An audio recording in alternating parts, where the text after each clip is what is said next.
So we've talked a little already. I'm Chris Huff, and it's a pleasure to see you all. And I want to ask, before I start, who here has heard of Toki Pona? Before. Okay, before the conference you had heard of Toki Pona? Yeah. Okay, how many of those group have the book with you now? Okay. Oh, very good, David. Okay, cool. Great, okay, I just wanted to see. So recently, I mentioned the book because a new word was added. Oh my God. Yes, I know. Scandal. Yeah, it's very important because with only so few words, that's kind of the calling card of Toki Pona. So it's important when a new word comes. And the new word is, and I quote, no, I know it by heart. The word is poo. That's how you pronounce it. So Poo, I'll write it. 121 words. No, it's actually a total of 120, interestingly enough. The word is poo.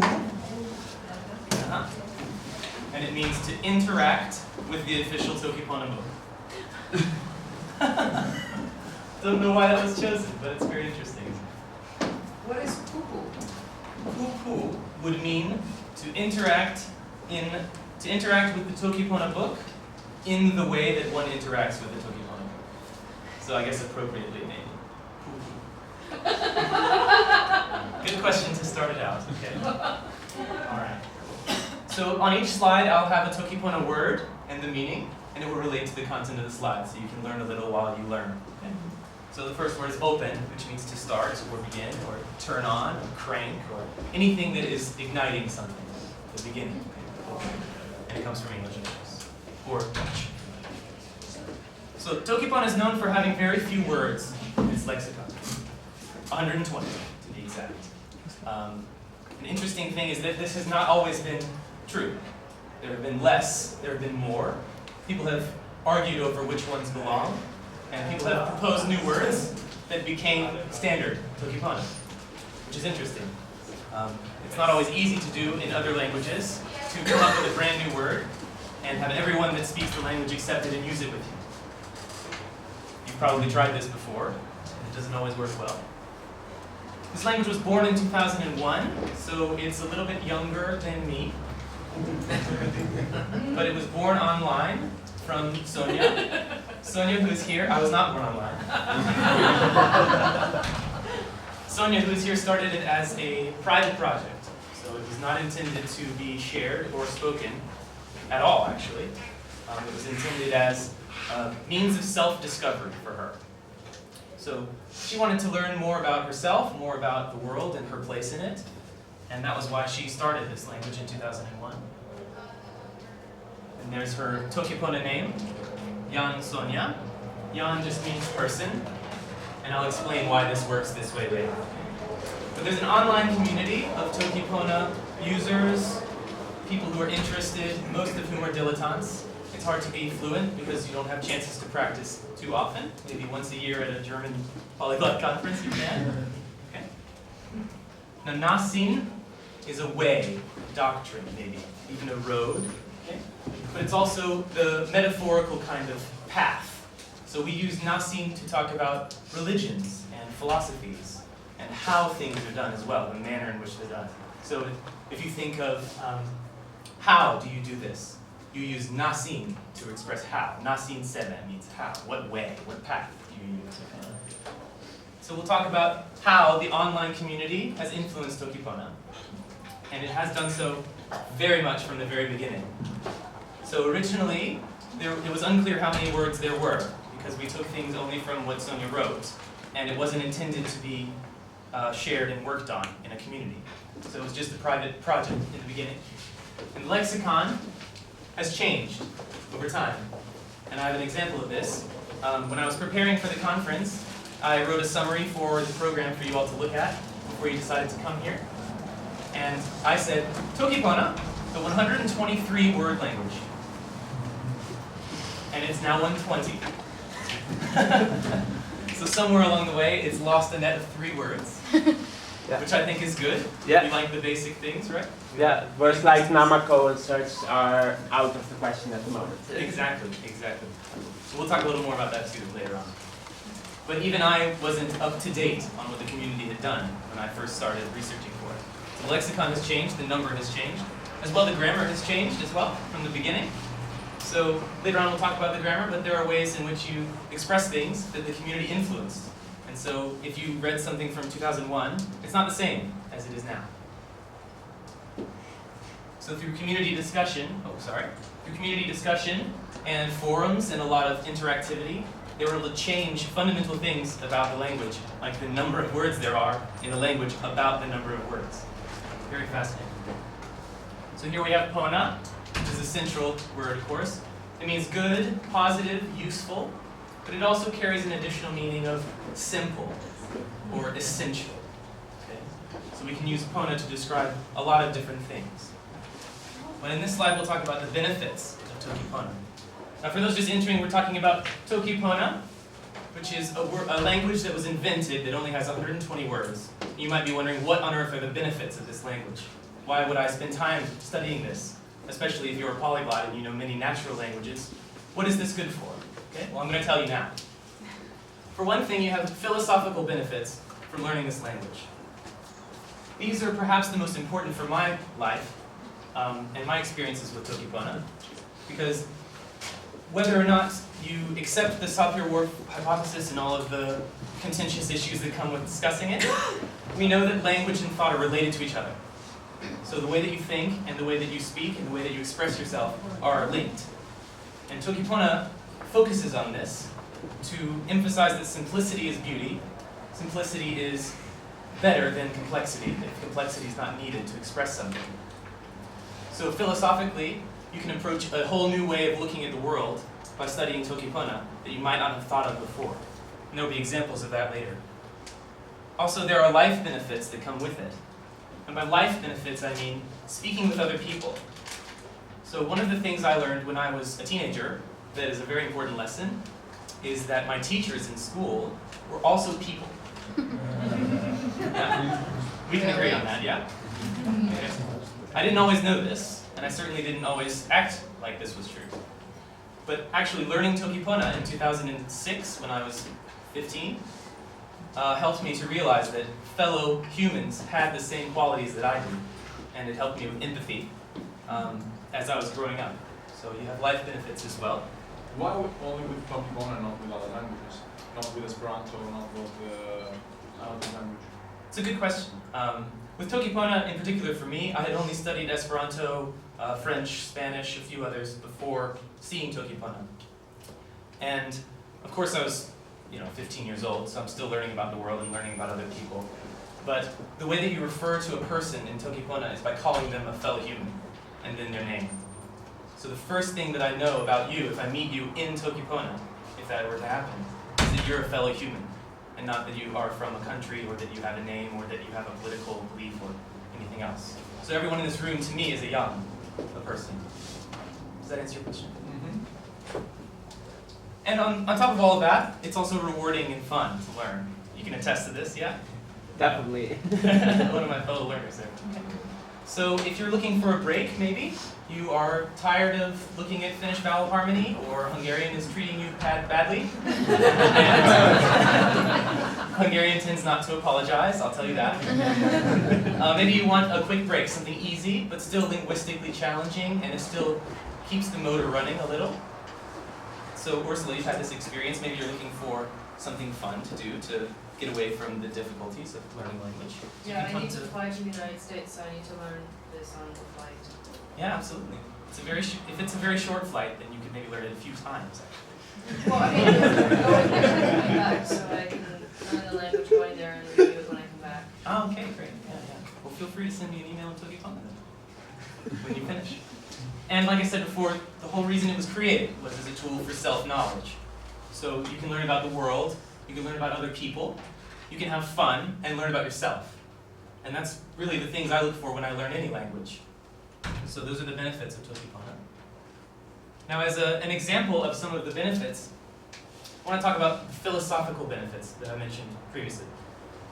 So one of the things that I really admire about Toki Pona is the way that you have to express yourself, especially if you're talking about advanced concepts. So if you're not talking about a lizard, akesi, or a person, yang, you're talking about something specific, like a dream, maybe, or alcohol, which those are things I like to talk about, often together.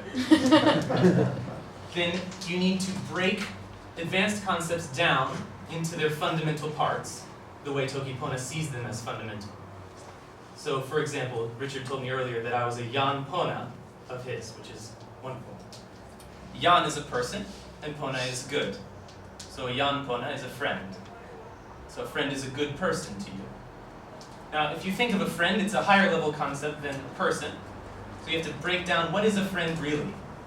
That's the question that's philosophical that you have to think about. What is this really in its deepest roots? And something that can help with this is a Wikipedia that is made in Toki Pona. Okay? So it's not nearly as complete as a natural language Wikipedia, naturally. But what you have here on this line is a little bit small. But these are links that lead to maybe the subheadings of Wikipedia. The reason I'm showing you this is each of these is a low-level concept that then expands into higher concepts. So for example, moku means food. Means food or eating. Okay? Moku. Moku. And I can write it, it's not very big. Moku is food or eating. So in the moku link, you begin a tree of knowledge and information that starts with food. So everything about dining, the best restaurants in Prague, anything you can think of, cooking, it will be under moku. Yeah? Another example would be tenpopini, which is like the past or history. It literally means finished time. Finished time. That's all history is. Tenpopini. Are all roots a posteriori? Yes. Yes. So as far as I know, and I can be corrected if I'm wrong, but a priori words in Toki Pona? There are a priori words in Toki Pona, but I think there's 2 or 3 of them, something like that. I can't think of one off the top of my head. Umpa. Unpa, oh, okay, of course. That's a great word. I'll talk about that later. Yeah, and actually one that got much richer nuance in meaning in the book. So Yeah, that's right. That's right. So mu is an animal noise or communication. Okay, anything that an animal would utter. So it's not human speech. It's like a mooing, meowing, barking, anything like that. So this page is to talk about some of the oddities, the strange things, as I see them in Toki Pona. And one of them is this word mu. Okay, so imagine you are in Sonia's place. You're creating a language that only has 120 or so roots, by which you'll talk about all possible topics. Would you choose to spin the word on animal noises? Think about that. Would you choose to spin one of your valuable words, of which you have so few, on an animal noise? It's interesting, the choices. Okay. So one of the oddities is people assume that there's no nuance in Toki Pona because you can't necessarily, a good friend or a best friend or a longtime friend, these things can all be Yan Pona. They're all just friend, good person. So maybe people think, oh, it's difficult to distinguish the small nuances, such as between I like him or he treats me well. These things you could say the same way. But in reality, there is still a tendency when you use Toki Pona to have the difference between too strong of a word and not strong enough of a word. For example, I can say that my friend Yop, whose name is Yan Mimoku in Toki Pona, ona li pona tawa mi, meaning he is good to me, or he is good towards me, or I like him, in other words. I can also say mi olin e ona, which means I love him. Okay. But there's still shades of meaning with only 2 roots. Pona being used in the first one, and olin, love. Olin. And what about if you don't like him, but he's good to you? He's good towards you. So there are nuances in meaning like that. yeah. It's still ona li pona tava mi, taso ona li jam pona mi ala. So he's good to me, but he's not my friend. So he's not a good person. You start to see some of the ambiguity which is coming up next. Another example was from the games that happened last night. I know plenty of you were there for that. And Yan Mimoku and I were on different teams, and we both tried to use Toki Pona against each other to translate hiccup into Toki Pona. Okay. What's fun is that we chose different ways of translating hiccup that are both correct. They just focus on different things about hiccuping. So one of them was panakon, which means to emit air, to give air. Right? So there's air coming out through the diaphragm. And that was his choice. My choice was kalama cielo, which is a body noise. Actually, I just considered there's a third option that's maybe even better. That's just moo. Moo. Perfect. So with panakon, you also have other things that mean emitting air. So exhaling is also panakon, right? Or to even- burp. Or to burp or cough. Okay, these things are any kind of air coming out of you. And a kalama cielo includes all kinds of body noises. Like you a can fart. imagine. You can imagine. Okay. Another oddity of Toki Pona is the emphasis on sexuality. So many of the there's only one root word that is directly sexual, and it's unpa, which means having intercourse with as a verb, or it means as an adjective or modifier, sexual in some kind of way, even erotic. Okay. Now, what's interesting is that in the community, through usage, we don't always use unpa to talk about sexuality. Instead, there are a lot of creative things we can do with metaphors from other root words. So as an example, the male sexual organ is referred to as a palisa, which is just a stick or rod or any kind of shaped thing like this, yeah? So we can use the other words to discuss it and make it more nuanced, even with fewer words in the lexicon. Okay? Counting as well is very challenging in Toki Pona, and one could question its usefulness in a language that's meant to be simple. So in Toki Pona, you only have 3 numbers at your disposal. Well, that's actually the expanded version. The expanded version, yes. I'm being liberal actually with the numbers. Technically you only have 2. Yeah, you have 1, 2, and the third one is muten, which Muten. means merge. Yes, yes. So let's include both for the sake of... Okay. Now in the community, this is used pretty often. One means one, but also to unite or a union. The United States includes one. Okay.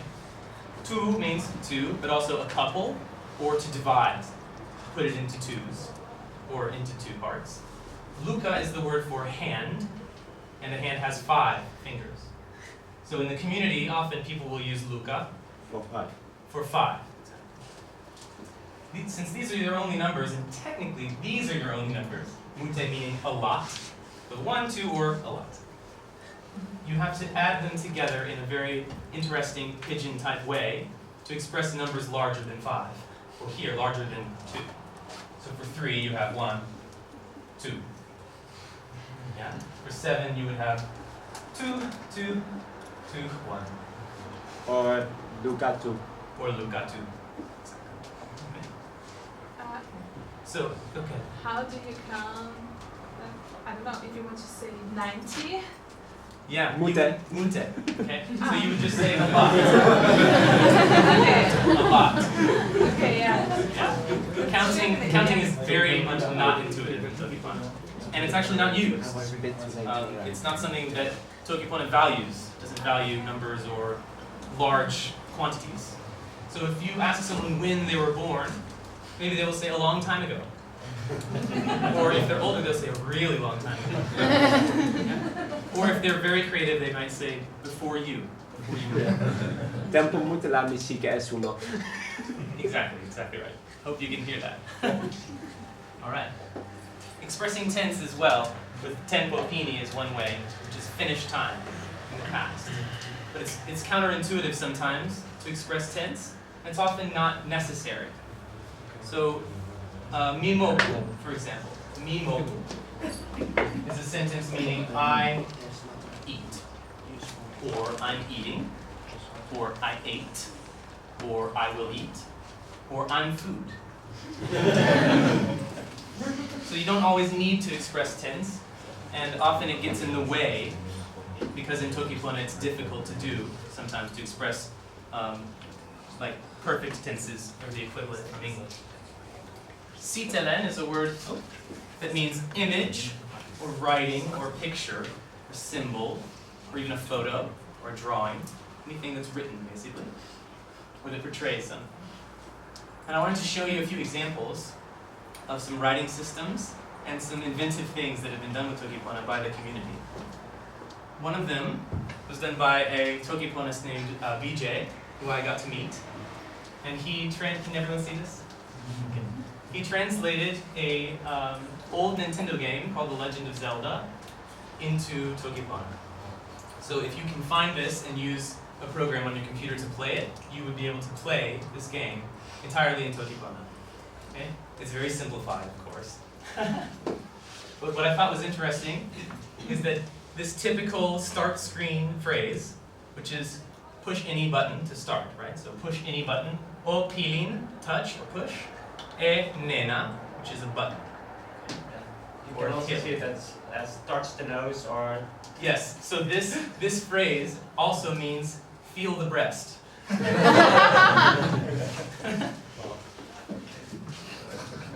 Another example is this writing system created by Jonathan Gabel, which is featured in the book, and it's called Sitelen Sitelen, which I guess you could say is like an imagery writing, or writing stylistic writing, or writing with like pictures, yeah, something like exactly. that. So it's a writing system, Sitelen, defined by images, photos. So it's like a picture writing, and it's influenced by Mayan picture writing system, pictographic writing systems. And this particular phrase is otoki, which means speak. So this part here represents O, and then toki is like a face with the mouth getting ready to speak. You can use this to express anything in Toki Pona, and you can find it online as well. So it is influenced by? Mayan. Mayan, Maya. ancient Okay. Mayan. Thank you. Sure. Toki, of course, is a word that we've heard many times at this conference by now. And it can be a verb meaning to communicate, to speak, to talk, chat, or it can be a noun meaning language. Or hello. Or hello, of course. So, Toki Pona is our first word of type second word, basically. So Toki, language of type good. So it's a good language going this way. I wanted to speak a little about the language itself and how it's pronounced and how it looks, how it works. We only also say like you speak well, speak good. Yes, as a verb. Yes. So this is a sentence. I speak well, or I'm fluent. Mi toki pona. Mi toki pona. Mi toki pona, toki pona. Mi toki pona e toki pona. Mi toki pona e toki pona. E represents that what's after it is a direct object of the verb. There's only 14 letters in the Toki Pona alphabet that it uses. And one of the really inventive things is that you're not limited to phonemes. So if there's something that's close, or that's better represented by a sound in your language, you can use it in Toki Pona if it's more comfortable for you. The idea being that someone from Japan, for example, would be able to pronounce something that might not be natural to them in their own way, and it's still correct. Okay. Even so, you're still limited by these vowel sounds and consonants in writing. And they're all fairly, I would say, represented well by Italian, except for the J, which is pronounced more like Norwegian, ja sound. Okay. There's no plural marker, except for mute, which you could use to describe that there's many if you needed to. So only to distinguish. So on the 14 ones, you don't have the Y. Yes, I. the J is a Y. But you wrote with I, like Toki Yeah, with Oh. I. It was capitalized. Okay. My mistake. That's an I there. So yes, there's also no articles. So Jan is a person, or the man, or the human. There's no articles at all. They're superfluous. Now we'll get into some of the nitty-gritty of the language. Me means I or me. Sina means you or your. Anyone who studied Finnish might recognize that. Okay? Jan, as I said, is a person, and Pona is good, simple, friendly, these kinds of things. So you can make simple sentences already using what you have here. With me and Sina, anything directly after them that's a content word like these needs nothing else. So I'm a person, me, Yan. I'm a human. You are friendly. Sina, Pona. Okay. I'm doing well. Mi, Pona. Alright. Some more examples. We have Ike, which is the opposite of Pona. So Ike means bad, negative, and even non-essential, not important. It can be left out. Sorry, in Esperanto you use the mal, treating anything to to make the opposite. Yes. Here you invent two different words for good and bad, which are actually opposite of each other. So you have different, you waste one word for the opposite. Because you can just invent an opposite making particle and then you have hundreds of words already. It's true. It is. It's more a grammatical issue. You're totally right. You could do maltrinki for vomiting or something like this. Can you say not good, like pona and negative somehow? Right. We have this, but there's a difference, there's a shade of meaning there, okay? Pona ala, this is your negating word that you're looking for, okay? This exists, of course, but it means something different than ike. So pona ike would be an actively bad person, maybe. With Toki Pona, you're choosing carefully what you use to describe someone, because you have to be as specific as you can with the very ambiguous language. Sorry, you said Pona Ike. Don't you mean Pona, oh, I'm sorry, yan ike. Yan Ike? I said it wrong, sorry. Yan ike, bad person. So a person who's not good, it's not necessarily a bad person because of the shades of meaning of Pona and ike. I hope that makes a little bit of sense. It's going to be ambiguous to a very large degree. It's part of speaking the language. So it means that Jan Ike would be, this is not a person. No, Jan Ala. Let me explain. Jan Allah, yes, of course. Yan ala would be not a person. Okay, yes. Or inhuman, even, you could say. Yan ala. Mu. Okay. As we said before, Yan Pona is a good person, but it's also a friend. So this is another point to address your question. Yan Ike would be a bad person or an enemy. So friends and enemies are not the only people that exist. You could say he's a good person or he's a bad person. That's, you understand. Yan Pona mi would mean my friend. Okay. So you group these words together two at a time, and you could put little parentheses around them maybe to help you group them together. They nest in twos, if that makes sense. So Yan Pona is treated as a unit, and then ala describes this. So not friend. This is not a Yan who is Pona ala. We do that differently. Sina mute Yan Pona mi. Okay. Sina Yan Pona mi. This means you're my friend. I would have to say Sina mute li Yan Pona for multiple people. And we have mi Yan Pona Sina, which means what? I am your friend. I am your friend. Okay.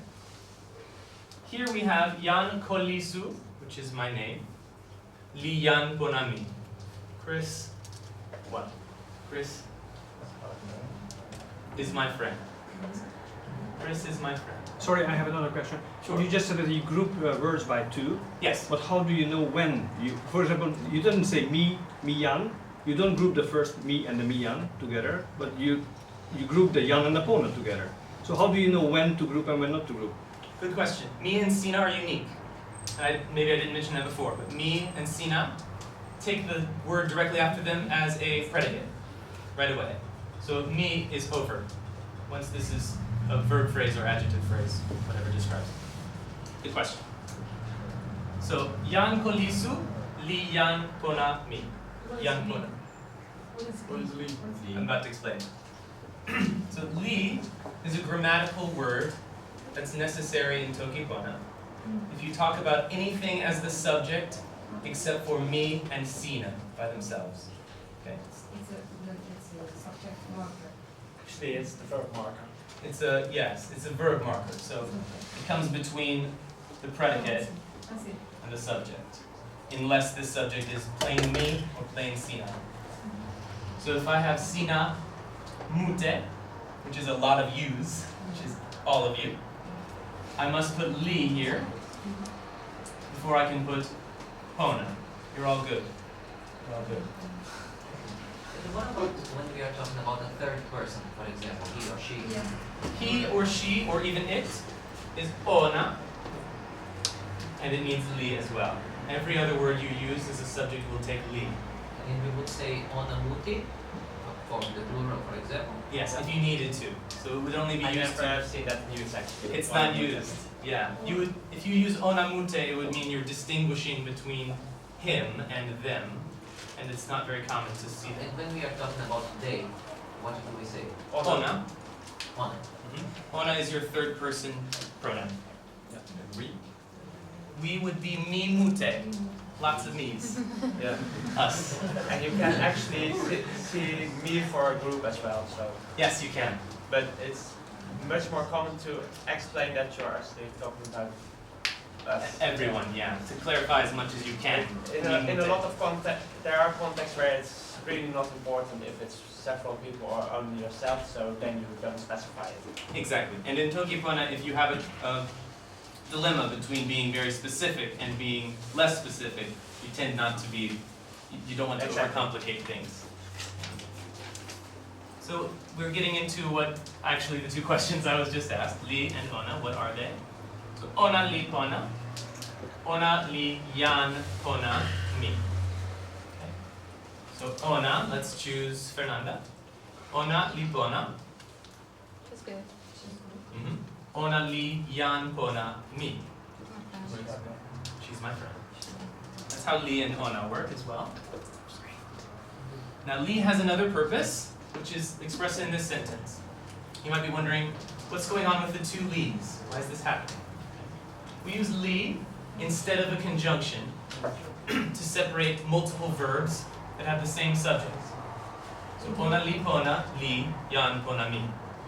These two sentences come together, you have an extra li without a new sentence starting. Allah, again, like we mentioned, is our negation. But I want to mention an interesting etymological point with Allah and the word after it that I'll talk about.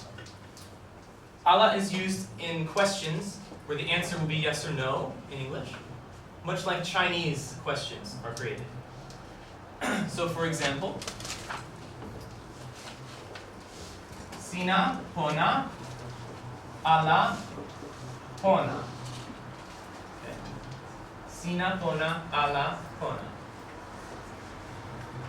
This is a question which means essentially, are you okay? Are you good?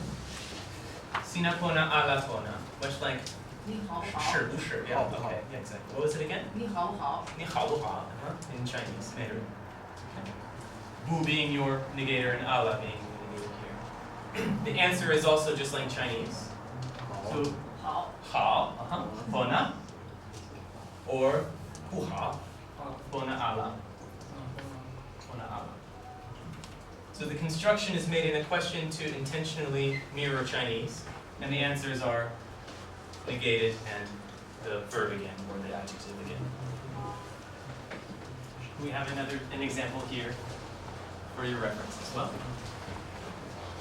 This word as well, seme, is taken from Mandarin Chinese, shema, which means what. It's used in content questions, but the answer is not yes or no. The answer is over there, or her. Okay. So seme is combined with other words, one of which we already know, to create content questions. One of them is yan seme, who, which person, what person. Seme as a subject or a direct object would just mean what. What. Fascinating etymological history there. So, if seme comes as a verb or a predicate, you should say, ona li seme, you are asking, what is he like? What is she like? How is she? How would you describe her, or him, or it? Because of the place in the sentence where seme comes, just like shema in Chinese. Some more examples for you to make some sentences. Moku from before means to eat or food, but it also involves drinking, or swallowing anything coming into your body that way. Okay? For example, mimoku, which means either I'm eating or I'm food, right? Or I'm drinking, or I'm swallowing. And then another, which is wile, very important word, used very often in Toki Pona, which can mean many different things. It means to want or to need, but it also expresses obligation. Okay? So mi wile moku can mean I want to eat, or it can mean I need to eat, I have to eat, right? Which would mean I'm hungry. I'm hungry. Sorry, And how would you know if you want to eat or drink? It's a shade of meaning that's not always necessary in Toki Pona. If it is, you would use a root word that means water. Sorry, about the word order. Why is it not mi moku wila? Because mi moku ala or mi moku something negative, anything, the adjective or something comes after, right? Ah, yes. That's what we Okay. learned. So Yes. why is the villa not after, which modifies the meaning of the... Good question. Ala is a modifier, technically. And modifiers follow what they modify in Toki Pona. Wile is actually not a modifier, but it's a verb. An auxiliary verb. Actually. Yeah, an auxiliary verb, much like should in English, must. It works that way, so it mirrors that. Wile is the only one of those. No, therefore, gamma. Yeah, but it's not only that. Wile is only this. Kama can be meant multiple things. But if you construct a language from... Wile can also be used in adjective position and kind of things like that. So. True. But if you construct a language from scratch, then you don't need to copy another existing language's word order. So what was the reason to copy, for example, the English word order in this sense? Why not reinventing the word from scratch? It was a grammatical reason, because it would mean something different if it was reversed. So it has to do with the position in the sentence and how it affects the meaning.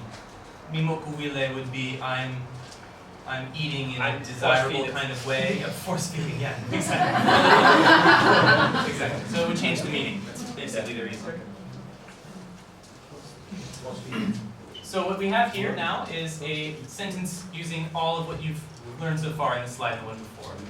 Now I'd like to see who can raise their hand and tell me what this means in English or any language I understand. Which Sina wile, ala wile, mo. Do you want to eat? Yeah, okay. Because you might try. Right. Yeah. What's another possibility? Do you want to eat as one? Yeah, we'll drink. Do you want to swallow? It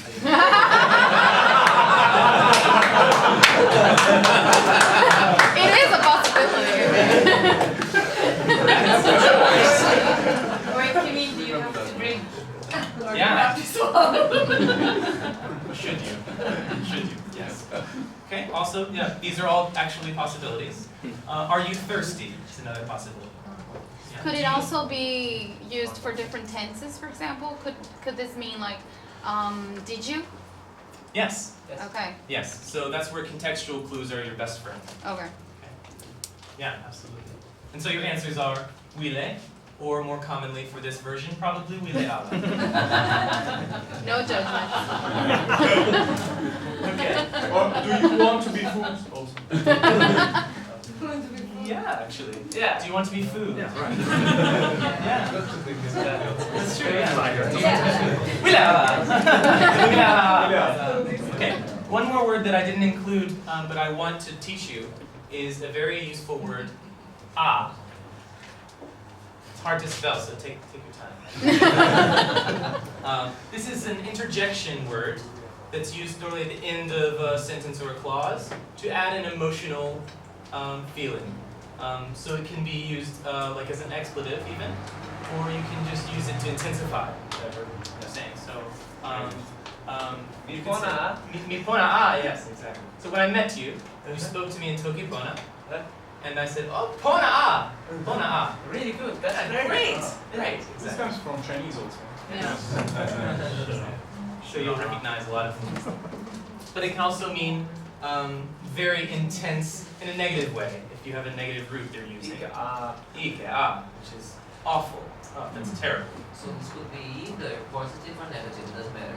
Right. It's a neutral intensifier, and it's positive or negative based on what it modifies. There's actually a pretty interesting use for it. If you use it 3 times, it's it's water. It's laughter, exactly. Yeah, laughter. I'm pretty bad with that kind of words in English. Yes, exactly. And of course, if you're using the spoken language, you would just laugh instead. Exactly. Or say moo. I'm sorry, means laugh. It's basically like ha ha ha. Yeah. So in this case, it's not related with the original meaning. Well, it's also an exclamation, so it's inside. Okay. Yeah, three interjections in a row in the written language mean laughter. Yeah. It's understood that way by the community, even though it's just three Yeah. dangling modifiers. Another useful word, which again, Finnish speakers or people who've studied it will probably recognize, is pakala. Pakala, which, for lack of a better word, means drat, dang it, ugh. It also means disaster, destruction, something's ruined or broken. Perkele is what it comes from in Finnish, or it's related to, I guess. And pakala can be used as an interjection with a to be any kind of cursing or ah, right? Pakala.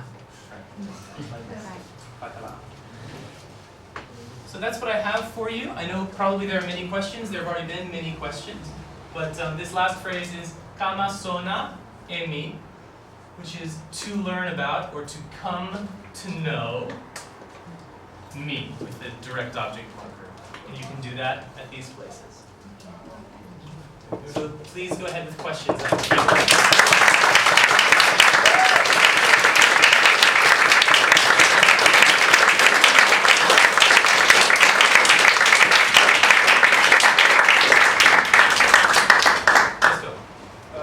Two questions. You told about some unpa, right? Yeah.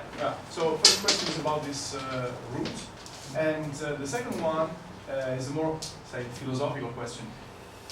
Does it really work? Okay, I'll do the first one first. Yes.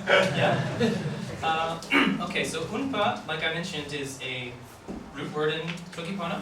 As a verb, it means to have intercourse with. So the direct object of unpa, like unpa e mi, would mean to have sex with me. Okay.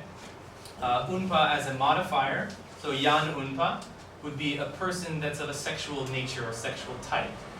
So maybe it's a flirt, or maybe it's something stronger than that. Okay. There's a word that is pali, which is like work or a task or some kind of activity. Okay.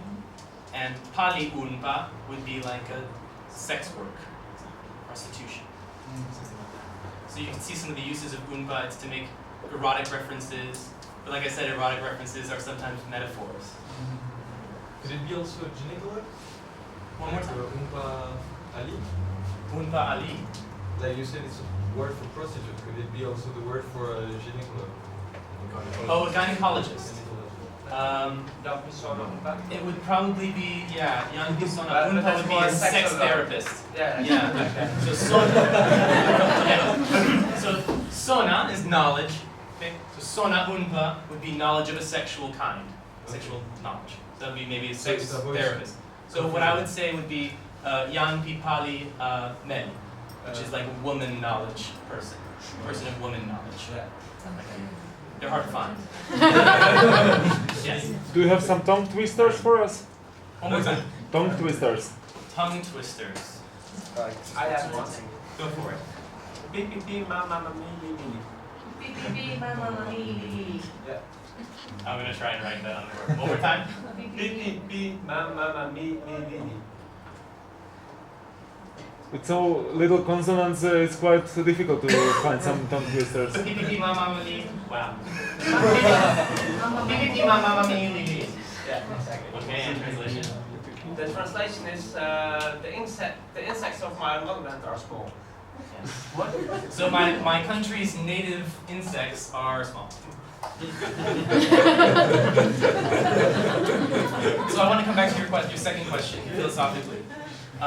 Does it work philosophically? No, practically.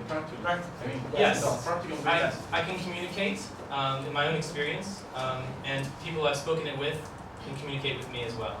And of course, go ahead. Actually, until now I knew one person I had only Toki Pona in common with, and it worked perfectly well for communication. So Communication, small talk, okay, but would you Also, be able to have a relationship with a girl? It all comes down to that. Let me answer that. I think you will be able to, but I'm married already, so I won't try it. Sorry? Sorry? Well, let me answer your question. Yeah. I would say yes, and the reason I'm so emphatic is that it would force both sides to be very direct with what they want. Okay.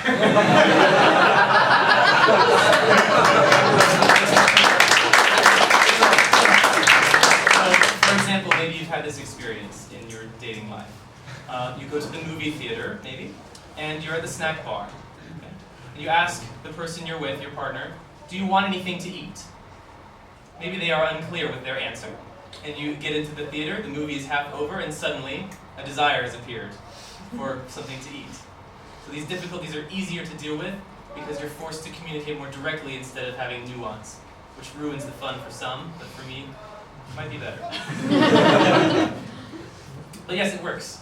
It's impractical for really, really highly conceptual matters, simply because in order to know what you're speaking about, you would have to define them in probably long paragraphs that would defeat the purpose of Toki Pona. Or So it for doesn't- some things you would just have the points like, I mean that kind of, how do you say it, cold box. Yes, exactly. The fridge and not the freezer, you know? Exactly. Sina pali e seme, mi pali e ni. Yeah, For this is my example, job, and you just. So actually, this is my question. What I want to refer to. Are there contexts where you would say no, Toki Pona is really not suitable for this communication need? For instance, is it a good idea to do business with Toki Pona when you don't really have numbers? Or would you say, is it a good idea to raise a child only with Toki Pona? I would not raise a child only in Toki Pona. But for example, for financial business, it will be usually disastrous. It would be disastrous, yeah. And one of the things I'd like for my child one day, should I have one, to succeed in is mathematics. And if that child only knows Toki Pona, there's virtually a chance they'll succeed. Only because, this is important, only because the environment that the child would be in would be people with languages suited for numbers, counting, multiplication, all the things necessary to understand it. So if there were somewhere in the world an environment of Toki Pona speakers, similar to the way that some cultures very different from Europe treat numbers, they would probably get along just fine. But they would suffer because I know Toki Ponists are not very common. So as the only one, they would have a very hard time. I just wonder, 120 words is the vocabulary. Now, if you would add just 10 more words for 1, 2, 3, 4, 5, 6, 7, 8, 9, 10, almost 0, you could describe virtually any number, just by putting them next to each other, you know? Well, let's why not? Right, yeah, it's a good question. Let's think about it together. So, why would someone who's creating a language, such as this one, leave out the numbers on purpose? Yeah. Because surely they must know they exist. Quantities, maybe philosophically, if you're thinking about, I don't know, maybe I'm just tripping, but maybe. Maybe the creator of this language believes that quantity should not be more important than the quality of coming together, putting these words together and creating meaning. Sure, that could be it, yeah, or? But it always depends on the purpose. So if you're banking, it's very important to know if you have spent 450 million today or 440 million, it makes a difference, or 100 million. Right. But on a general basis in life, we need to know, do I have enough to live? Is it good or is it bad? You don't really need, unless you're doing your budget at the moment, you really only need to know, do I have enough to live? Is it good or is it not good? Exactly. Why would you need so many numbers? Well, the question is interestingly framed, and I think well answered, because essentially, why would you need specific numbers in Italian, let's say? You want to be very unambiguous with describing a number, a quantity of something. And in Toki Pona, that's not desirable, and it's not even important. So it's, as I said before, it's like a different way of seeing the world on purpose, where quantities, things like this, are not as important. And maybe whether someone is a friend or whether someone does sex work is more important. Going back to basics. Yes, exactly. any classical literature works translated into Toki Pona, and how many times longer they have been in the number of letters? I'll answer that, but please repeat. Sorry. Someone was asking. Actually, I think in general, a lot of translations actually become shorter than the original. Have there been any translations until now? Because usually you have a complicated concept and you can usually use just 2 words to get the concept down in Toki Pona. So. Have there been any translation of some? Sometimes I do online translation work in Toki Pona. But is there some literature already translated into Toki Pona? Shakespeare, for example. Yeah, Le Petit Prince is translated to Toki Pona. Yes, I'll give you an example from the book if I can. Is that okay? Okay. There is a quotation from the Quran in the book that's been translated. It's relatively short, so it's not Surah 2. That would take a long time to translate. But we have a sentence in, well, it's taken from English and Arabic. I can't read Arabic, so I'll stick with English. God is independent of all. Okay? God is independent of all.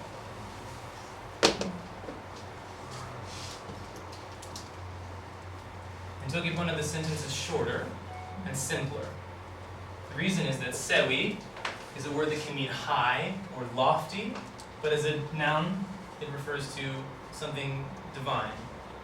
Sewi li wawa, wawa is power, strength, might, in this case, independence. Yeah? And ale, all, so all powerful. So God's independence from all others in the Quran is a simpler idea in Toki Pona because you use words that mean other things. Does that suffice for an example? Does that suffice for an example? Yep. Oh, I'm sorry, yes. Yeah. Good, thank you. Because for me it looks like the idea, without counting precisely and having to describe combining concept, looks for me like the idea of having like a really ancient language, like the first language that people used to, and without having all the subtleties, and just independence becomes power, and it's more like you lose the subtlety, you gain in maybe in facility of concepts. Yes. And it seems for me like 1, 2, and then a hand, and then a bunch. That for me it looks like I don't know, but the idea seems to be like prehistorical language creation. Yeah, I think it's intended to be somewhat like that. But let me share something that was philosophically valuable for me personally for this. So something that Socrates wanted to accomplish was to get people to think about first principles. So instead of saying, for example, I'm going to sue my father because he did something unjust, Socrates would say, why? What is justice to you? What does it mean to be just? And he would frustrate people to the point of murdering him that didn't want to do that. And I think Toki Pona can help you, or force you, in your case maybe, to look at the first principles behind those lofty ideas and have to explore maybe further than you would have otherwise, just to translate it into Toki Pona. You have to understand, what is this really that I'm talking about? So one of the things that's helpful is that independence as a concept can be translated here maybe, referring to Allah as all power, yeah? But independence could also be one, which is like oneness, or you don't need others necessarily to survive, like solitary. Yes, exactly. I think that everybody has some kinds of different points of view, but I think that at the same time that this sometimes, as far as I have learned so far, this sometimes seems like primitive or something very simple. Maybe this is the idea of this, like to make things simpler. Yes. So to learn like the basics, or to communicate with another person that you have no idea how to say this in this language. For example, in any kind of Latin or Germanic language that you have no idea how to say this. Maybe Toki Pona. Yes. Toki Pona would be an easier way to start conversation. So maybe like this is the basics, the essential of this. But I have a question about this. Sure. Do you have like colors or categories or something like that? Yes, the colors are also very limited, of course. There's 3, I believe, total. 3, and you have black and white. And you have black and white. Yeah. So through mixtures of these, you can be more specific, but the idea would go against the whole purpose. Are the 3 the primaries? Yeah. Yes. Okay. Primary colors. And I tend to describe things like green, for example. There is a red for color. Yeah. So you can combine color with the thing that's Kulekasi for or- color. Yeah. Kulekasi. Yeah, like leaf colored. Kulekasi. Yeah. Yeah. So I use that one for green usually. Yeah. You can even use kulekon for Yeah. like clear or transparent. For example. The color of the air. Yeah. Yeah. It's limited on purpose though, for the same kind of reason. And do you use the additive or subtractive theory of colors? No, it's actually additive. Additive? Yeah. Yeah. So blue and yellow would be green. Okay. Yeah. Okay. I want to address more of what you said, though, Sergio, because what the summary of my talk today included was Toki Pona may hold the key to understanding languages that we learn with very limited vocabulary. So if you study Toki Pona, in my view, the biggest benefit you can have as polyglots and language learners after studying this is that you can apply what you've learned to foreign languages, particularly those you find difficult. So for example, I'm moving to China very soon, and I find that language very challenging since I've never studied an Asian language before, much less one that's known for being difficult. What I want to do and aim to do, and have already somewhat done successfully, is use what I've learned from Toki Pona as a reference point to describe things in simple terms so that I'm not overwhelmed by large vocabulary lists. So if I could learn how to say simple things, simple concretes like place, or building, or person, or work, and then use the other modifiers to help myself, I can be long-winded to say the place where air vehicles come and go, yeah? And then they can provide it for me as an airport. Okay. I tried many times with Chinese and it doesn't work. It doesn't work with Chinese? No. In some rare cases it worked because the concepts were correct. Yeah. But after a couple of times he said, oh, I see what, for example, what's the word for a refrigerator or I joined correctly the concept like I do in Esperanto. And after a couple of times, so he said, yeah, okay, I understand what you mean. Now I understand, but no, we don't use it. Well, and he says, yeah, no, I understand what you mean because I understand the idea, but well, think about how you were successful in communicating. Because before, if you didn't know the pieces, then maybe you couldn't have expressed it at all. He understood. Right. No, but it's once over many times I see, it didn't work. Okay. So this was just one rare evidence. Well, you may not have had Toki Pona to help you before. No, but I have Esperanto. Exactly. It's a very valid point, and it's theoretical for me personally because I haven't learned Chinese yet to the level you have. But it's worth a try, I would say, to try to explain things in first principles or circumlocute, to try to talk about an advanced concept you don't know the vocabulary for in a real natural language. So I'll take your question.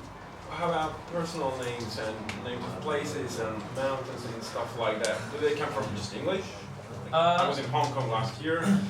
Normally, no, actually. I'm not as familiar with them, but I know about them, but I don't know them all because they're all different.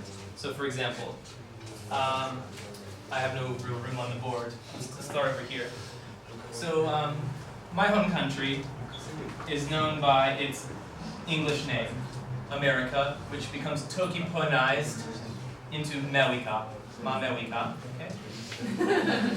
Mewika. Which is where I'm from. In China, we don't have a Western name for China like Xin or China or any of the others, and then force it into Toki Pona. We use what the inhabitants of the country call themselves, and then Toki Ponize that. So for this, we'll use Zhongguo, and Toki Ponize it to Sonho. This is why I don't always know off the top of my head what a country is called, because I don't know the languages of each country's names for itself. but they're all this way. So in the book, there's a list of every country in the UN, I think, is what the list is based on. And you can find, this means country, and with proper nouns, you have to use this. For names, you Toki Pona as your own name, using the phonetic rules that are also in the book. And you would call yourself Jan. So what's your name? Balit. One more time. Balit. Balit? Island, Bali. Oh, okay. I would call you Jan Pali. Bali. Palin? Yes. Oh, it's an N. Yes. Jan Pali. Okay. I heard it. Good question. Because this language was constructed from nothing, from scratch, right? Yes.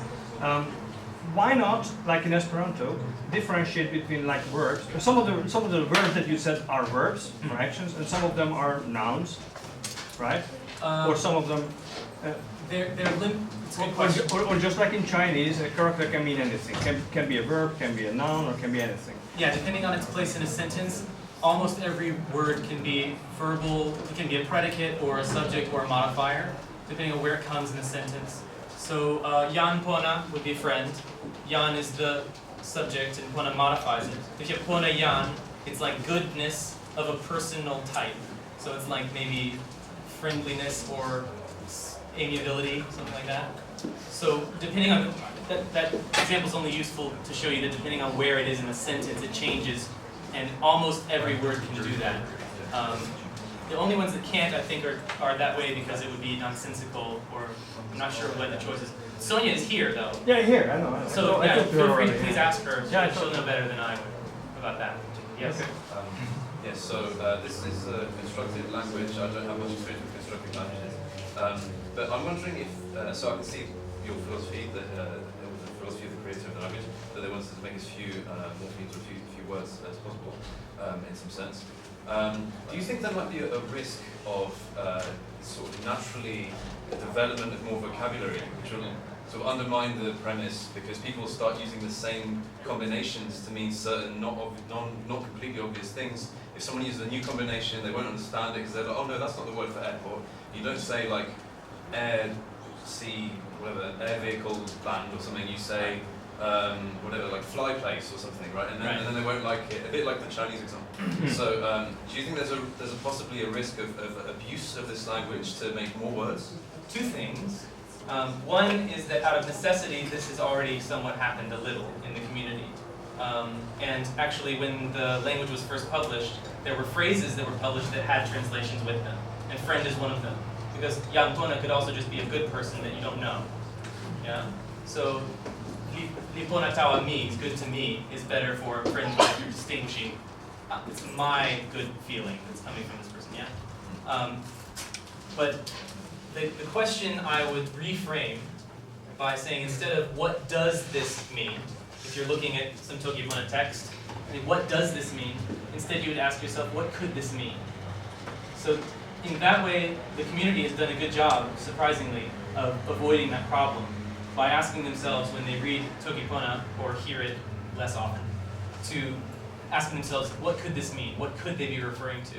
And you can find online, which I'll share with, I guess, a Facebook group, there's a long lexicon of phrasal compounds in Toki Pona and all their possible meanings. Okay, I think it's time to finish up, Phil. Thank you for all your questions.